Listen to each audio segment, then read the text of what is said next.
It would confuse me and the listener to try to integrate how I think about these same issues in 2020 into text written over 20 years ago. Instead, I have added a new Chapter 10, A Sea of Gender, which offers a contemporary 2020 roadmap for understanding how gender, sex, develops in individuals and how big-picture patterns of difference and sameness emerge. Then, in a new afterword, I follow into the present some of the topics examined at length in the original chapters. I describe, for example, recent attempts to, again, limit competitive athletics to only certain kinds of women, looking especially at the International Olympic Committee's ban on long-distance women runners who have naturally high testosterone levels. I update people on the intersex rights movement and changes in clinical treatment of infants born with mixed genitalia, and I review a rapidly growing literature on gender-sex differences and similarities in the brain.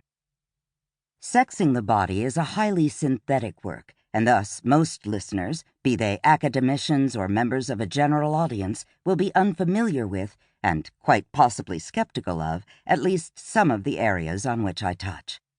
My biggest desire in writing this book is to stimulate discussion and reading on the part of my readers, so the rich and up-to-date bibliography draws on significant literatures in fields ranging from science studies to feminism to sexuality studies to human development to systems theory and biology. I have also included a fair amount of artwork, and again this is unusual for a book of this type. Some of the illustrations consist of cartoons or humorous drawings describing events discussed in the text. I was inspired to take this route by others who have conveyed scientific ideas using cartoons. Many people think of science as a humorless profession, and feminists are always accused of lacking a sense of humor. But this feminist scientist finds humor everywhere. I hope that some of the illustrations encourage people suspicious of the cultures of science and of feminism to see that it is possible to be deeply serious about one's profession while maintaining a sense of humor. Biology itself is a very visual field, as a glance at current biology textbooks reveals.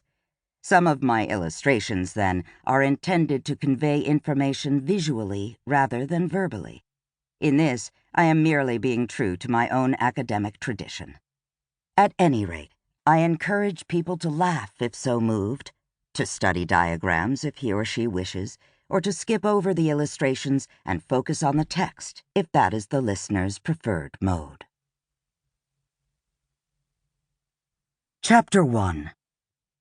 Dueling Dualisms. Male or female? In the rush and excitement of leaving for the 1988 Olympics, Maria Patino, Spain's top woman hurdler, forgot the requisite doctor's certificate stating, for the benefit of Olympic officials, what seemed patently obvious to anyone who looked at her: she was female. But the International Olympic Committee, IOC, had anticipated the possibility that some competitors would forget their certificates of femininity. Patino had only to report to the Femininity Control Head Office, scrape some cells off the side of her cheek, and all would be in order. Or so she thought. A few hours after the cheek scraping, she got a call. Something was wrong. She went for a second examination, but the doctors were mum. Then, as she rode to the Olympic Stadium to start her first race, track officials broke the news. She had failed the sex test. She may have looked like a woman, had a woman's strength, and never had reason to suspect that she wasn't a woman, but the examinations revealed that Patino's cells sported a Y chromosome, and that her labia hid testes within. Furthermore, she had neither ovaries nor a uterus. According to the IOC's definition, Patino was not a woman. She was barred from competing on Spain's Olympic team. Spanish athletic officials told Patino to fake an injury and withdraw without publicizing the embarrassing facts. When she refused, the European press heard about it and the secret was out.